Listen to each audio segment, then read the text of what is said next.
lay waaye yaa ngi ci jàmm. waaw maa ngi sant Sëñ Tuubaa bu baax. tey kenn du la laaj lu waral sa teewaay parce que xam nañu relation yi nga am ak Xaas ak ki nga xam ne mooy Soumboulou mais tey ban yëg-yëg nga am ci bés bi. waaw yëg-yëg bu ñu am ci bis bi tey ak cant rek la ak cant la donc muy suñu relation ak nit ñi nga xamante ne ñoom nga tudd tey ñu waral bis bi ak waral suñu teewaay fii tey donc duñu def lu contentement ak bànneex ndax wax dëgg yàlla tout tànk moom ku ne xam na ne moom mooy bànneexu àdduna moom mooy ngëneelu àdduna donc dañuy def di leen ñaanal ñi nga xamante ne ñoom ñooy ñi waral bis bi tey waaw tey moom bisu bànneex la moom.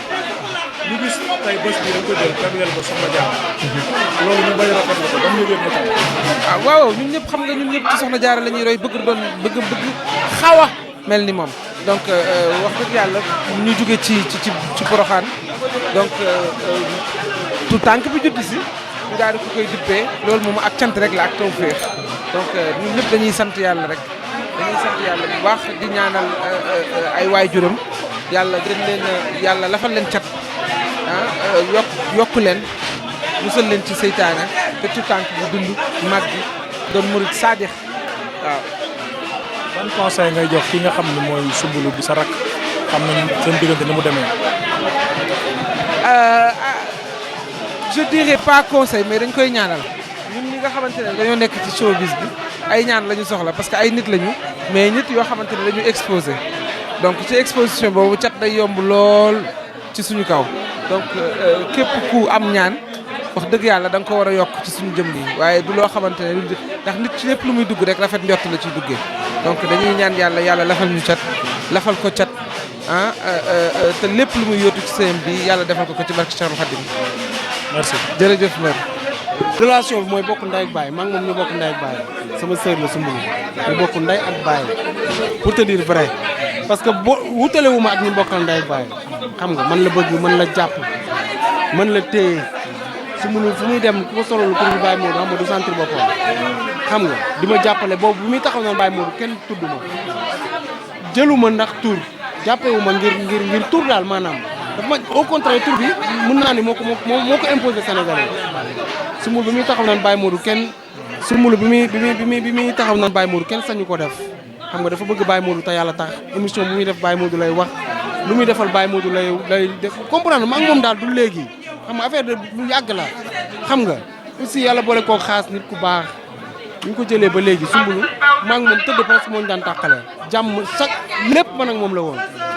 musuma woon ni ma am naa lu ma naqari war a manqué naa dara te bu amoon man xam naa ni man lay njëkk ci ñu muy woo parce que ko bokk ndey baay bu amee soxla moom ngay woo xam nga te loolu yëpp amul Xaas jàpp na ko di ko jàppale Soumboulou dara méttiwu ko kenn gisul lu ko métti gëmewu Soumboulou ay mbokkam ñun sax gisaguñ ko ndax da koo téye yiir ko soxlaatul dem fenn xam nga maa ngi leen di ñaanal Maam Jaara mi dund ba am ay rak Xaadim Rasool Seydina Mohamed ku ne bokk ci di jaay Seydina Mohamed kontaan naa trop. merci Baye. ca kaw mais fay naa la. dina laaj lu waral sa teewaay bi parce que gis nañu relation bi nga am ak Xaas ak Soumboulou mais tey ban yëg-yëg nga am. mbégte Ouzin Keita mi lay taxal laax nag mbégte ak contentement ñëw ci bis bu ñu war a ñëw suñu bis la xew bi du xewu Xaas du xewu Soumboulou suñu xew la ñun donc di ñaanal rek liir bi yàlla def mu màgg tekki ba jëriñu ñun ñi di ay kilifam Soxna Diarra koo ko tuddee rek baax la mën a def kon suñu xel teel naa dal gëm nañ na timit na ay waajuram muy ku góor ki di ki jigéen ki dinañ ko yar siraatal mustaqim gëm nañu loolu am nañu yaakaar bu baax a baax ci xale bi juddu tey waaw kon nag ñu ngi sant suñu borom bu baax waaw vraiment waaw ngénte li nag mën na fay yem mën na nekk tey rek ngénte mu yem fi waaw yan seede nga ñu mën a wax ci Soumboulou parce que bari na lu bari loo xamante ni ci seeni série yéen ñaar yéen a koy ànd. dama koo xam Soumboulou du artiste bu nga xam ne rek damay jouer ak moom c'est ma sœur sama genn wàll la yaayam yëkkati ko dénkuñu ko Balla Gaye yëkkati dénkuñu ko waaye bañ ñu ko dénkee tamit taxaw teewul ne dañoo gestu di ko gëstu moom di xool est-ce que mën nañ koo téye ñu gis ci moom dignité gis ci moom mbaax yaatu yaru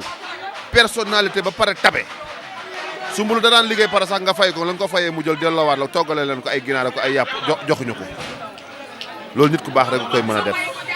donc mu nekk ku neex a liggéeyandool parce que tamit professionnel la te artiste la bu am talent Sénégal fii jigéen bu fiy def théâtre du taxaw sax ak yow en toute sincérité loolu ñëpp nangul nañ ko donc neex na ànd ak liggéey ba tey suñu xarit bi nga xam ne tamit bu ko waa Sénégal xamee am nañ ci ñun part de responsabilité bu bëri muy Xaas ñu jël ko may ko suñu jigéen parce que suñu xel aussi dal na ci moom bu ñu wóoroon ne du ko téye duñ ko may bu ñu wóoroon ne du ko jàpp-jàpp bu baax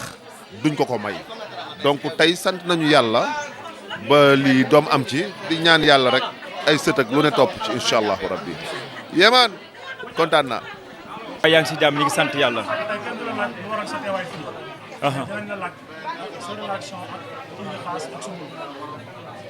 waaw damay njëkkee si ki nga xamante ne ni tey mooy Soumboulou ndax Soumboulou ñi ngi xamante depuis 2013 Soumboulou jour ba ñuy xew ba ñuy xamante di moins si lañ doon ngénte magam muy Buri Bàccali pour wane ne dafa yàgg bëgg liggéey mu am cër nag ci ngénte la mais nee na su ma demee si ngénte la liggéey bi day yàqu keroog ci guddi lay doog a dem ci ngénte li si laa kan ne Jojo mu naa ma ne ko kii liggéeykat la liggéey bi ñu nekk ay frère am mu nekk suñuy sœur Soumboulou cachet ci yoon lañ koy dab di ko jox donc du xaalis lay xaar ci ñun Soumboulou ba ñu ñëwee Dakar xamuñu fi kenn dañ ko doon fay cachet mu jël xaalis bi di ko tibb di ko indi biir tournage xam nga nit ku baax mooy def loolu kon tey bu ko yàlla booleeg Ablaye Diop Xaas moom it mu nekk nit ku baax nekk suñu xarit avant muy tax Soumboulou donc dañ naan sotti si la ak def si kon tey bis bi ñaari yoon lañ fi taxawee di ñaan rek yàlla jubale leen ba doom ji di Soxna Jaara yàlla barkeel ko te am nañ ci yaakaar waaw damaa daanu leen xam man dama di murit donc buñ jógee màggal Poroxaan Soumboulou jël doomam moo ko Ablaye Diop Xaas tudde ko Maam Jaara dama naan tur bi wuy na borom parce que fi mu ñëwee baax na te am nañ ci yaakaar bu baax yàlla na jël jukkay turandoom incha allah te yàlla baax na jërëjëf Diop